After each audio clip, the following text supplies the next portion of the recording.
Real quick guys, I'm giving away 32 gigs of DDR5 RAM over on discord.gg/leStripeZ in the announcements channel. The last winner already received his RTX 2070 and I'm hosting weekly giveaways. Season 2 just came out, so therefore I'm about to show you exactly how to get ahead of everyone. I'm not only going to show you the best competitive in-game settings, but also the brand new Nvidia app and all of the advantages which you can get, additional ways to increase your performance, how to set up the perfect colorblind mode, the best double movement settings you're going to need, and also the best stretch resolutions all your favorite Fortnite pros are using right now, and as well additional steps on your monitor and peripherals which can help you to get even better in Fortnite. I would highly appreciate if you could use code leStripeZ in the Fortnite item shop, guys. This would support me the best way possible, and now let's go. These are the best competitive Fortnite settings, guys. I mean, you can see even while gliding in, I get well over 500 to 600 FPS, even though it's a brand new season. And yeah guys, at the moment you can see that I have really good visuals here in the brand new season, so therefore I'm going to show you exactly how I set up everything. First of all, go into your Fortnite settings and make sure that you're playing on full screen, guys. This is super important. Windowed or windowed full screen is going to give you way more input delay. Then for my FPS, usually guys, I kept them exactly 3 FPS underneath my maximum refresh rate of my monitor. This was just literally for benchmark, so therefore I had it on unlimited. Then for the rendering mode, if you are on Nvidia or Intel HD graphics, please use the performance mode. If you're using AMD,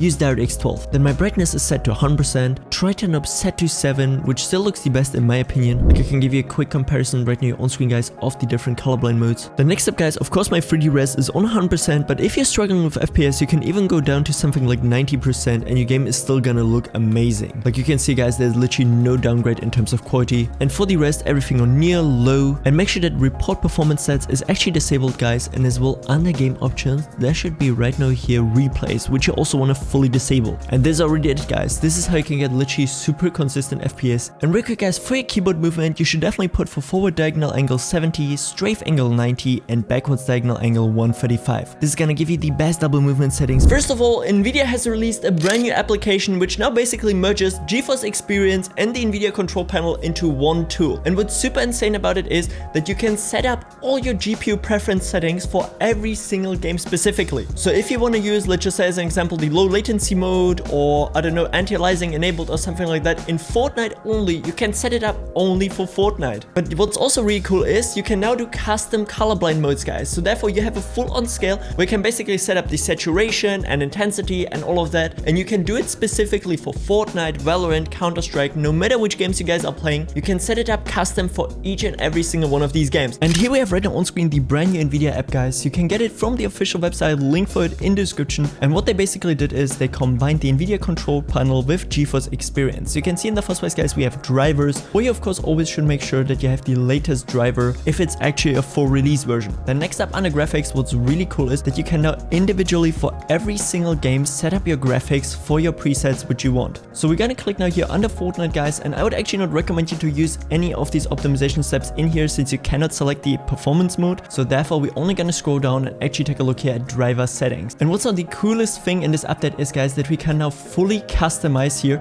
our Nvidia colorblind mode. So therefore you can see now RTX dynamic vibrance, we can click onto it and actually fully customize it. We have intensity, we have saturation boost, and these are the best settings in my opinion, which I tried out here in Fortnite for me. And let's say now in another game, we can just simply scroll down and actually set it up again completely with different values. This is really nice. We can do it for every game now individually. The next step under CUDA GPUs, make sure that you select your main GPU, which for me is a RTX 4060 as of right now here. Image scaling should be turned off, guys. I would highly recommend you actually to use only a stretch resolution for Fortnite. I made a whole video comparing the 3 most popular ones, so therefore make sure to check it out afterwards. It's gonna be in the info icon right now. Then the low latency mode, guys, I of course utilized. Tons of pros are still arguing if on or ultra actually feels better. For me, it's gonna be on, guys. You just simply have to try it out for yourself. Maximum frame rate, of course, turn to off. Unless you're having overheating issues, then I would only recommend you to put your FPS 20 to 30 above your maximum refresh rate. Unless you're actually on 60 Hz, then you just simply can put it to 120. Then power management mode, I actually put to prefer maximum performance, and then we already good to go. Under global settings now, we can also change some additional settings like the shader cache size, which are for me personally here put to 10 gigs. And then we already have set up everything and we can close the tool itself. And of course, guys, the most important part is as well your ping. This is why you see FNCS winners like Mero, Asian Jeff, and many more pros use GR Booster. The best part is with my link in the description, you can actually try it out for absolutely free, guys. GR Booster is gonna look for the best DNS server in your near, always making sure that you have the lowest and most stable ping. Even if you already have really good ping, guys, it's still worth it because it's gonna make it way more consistent. The GR Booster is gonna actively in the background search for the best DNS servers, always making sure that you have the best connection to Fortnite. As mentioned, check it out for absolutely free with the link in the description, guys. But next up, guys, I made a whole entire tool which is going to help you to remove any sort of temporary data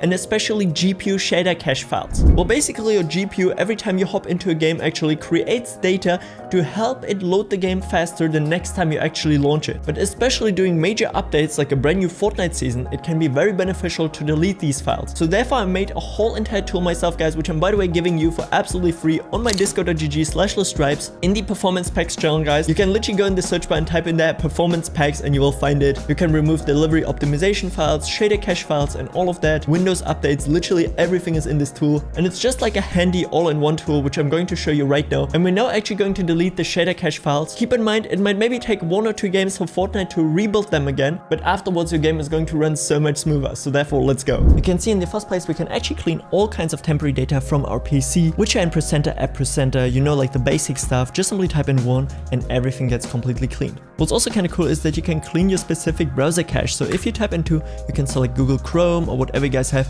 and you can clean your cache as well. It's kind of nice. I just added it in here. It's not super beneficial, but like a nice overall multi-tool. Then next up we have Windows update files, which are now getting deleted as well. You can see here the Windows update services was started successfully. Windows update service stopped, cache cleared, and services started. Then we're gonna go to prefetch files, which you can also clean once in a while, guys. And what's super important basically is a DirectX shader cache. So therefore I'm gonna click here 9 now real quick, and then you can see the whole entire DirectX shader cache was cleared. This is super beneficial, especially if there's a brand new Fortnite season, guys. It's gonna take 1 or 2 games until your GPU has restored them again, or basically built brand new ones if your old ones were maybe corrupted or causing issues with the current season. But after 1 or 2 games, your FPS should be again super consistent. This is just like a nice tool overall to have, guys. As mentioned, the easiest way to support me is to play my 1v1 map in Fortnite, guys. Just simply search up leStripeZ and you're gonna instantly find it. And next up, guys, I'm also going to show you how we can utilize process lustre in order to fully optimize our CPU here for Fortnite in Season 2. There are a bunch of hidden settings which you usually cannot access in Windows, so therefore I'm going to show you how to do this. Next up, guys, I'm going to show you how you can fully optimize your CPU for Fortnite here in Season 2. All you gotta do in the first place, guys, is click under main and make sure that manage processes of all users is checked. Then under active power profile, you're gonna select the bitsim highest performance one. This one is going to perform the best for most of you guys out there. If you should have any struggles, you can also try the high performance one. But unless you're running like a super low-end PC which is overheating, bitsim highest performance is the best.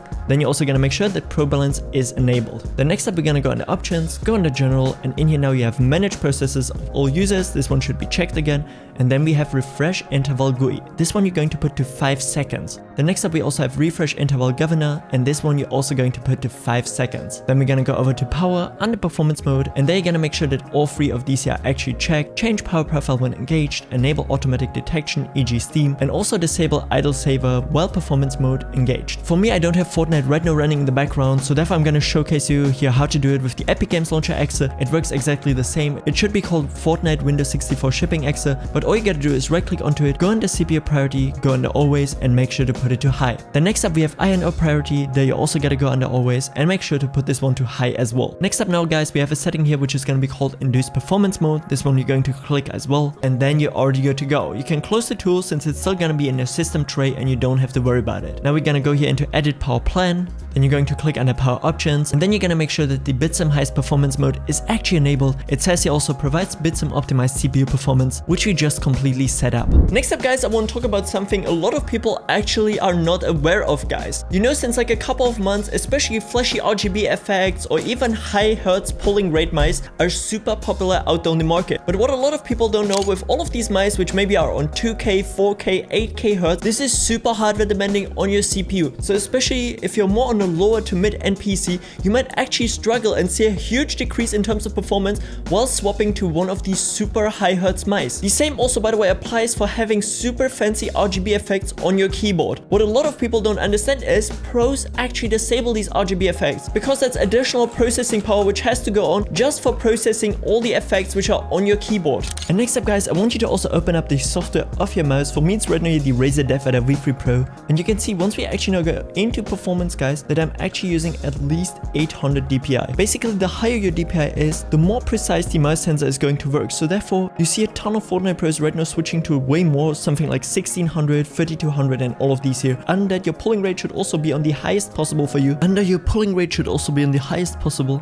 There are a ton of mice out there. Also, there's Razer DevAdder V3, which can go up to 4 or 8K hertz. I don't have the dongle right now for mine here, but actually this one could also go up to 4K, I think it is. But what a lot of people forget, the higher you go above 1000 hertz, it's gonna become super hardware demanding on your CPU. So therefore, if you're on a low to mid-end PC, it's actually beneficial to stay on 1000 hertz. And as mentioned, guys, there are a bunch of steps which you can do on your specific keyboard, which you can set up in order to actually have lower latency. For me here, I'm right now using the Apex Pro Mini. You can see, first of all, there's a new update which I can actually get here now for my keyboard, so therefore I'm gonna start that one in the first place. Always make sure that your software is up to date, guys. Once I'm now done here with the update, I'm gonna actually configure the keyboard itself. In the first place, most of keyboards nowadays actually have an adjustable actuation point. You can see the Apex Pro Mini can go from 4mm all the way down to 0.1, and this is exactly what I want to select here actually on my Apex Pro Mini, just to have the fastest experience possible. We also have something called Rapid Trigger, which is also a very nice feature, basically making it possible that if you release your key, it's gonna instantly get reset so that you can spam your edit keys or build binds as fast as possible. Once we're now done with this, guys, we're actually gonna go over to lightning settings. For me, it's called Prism here,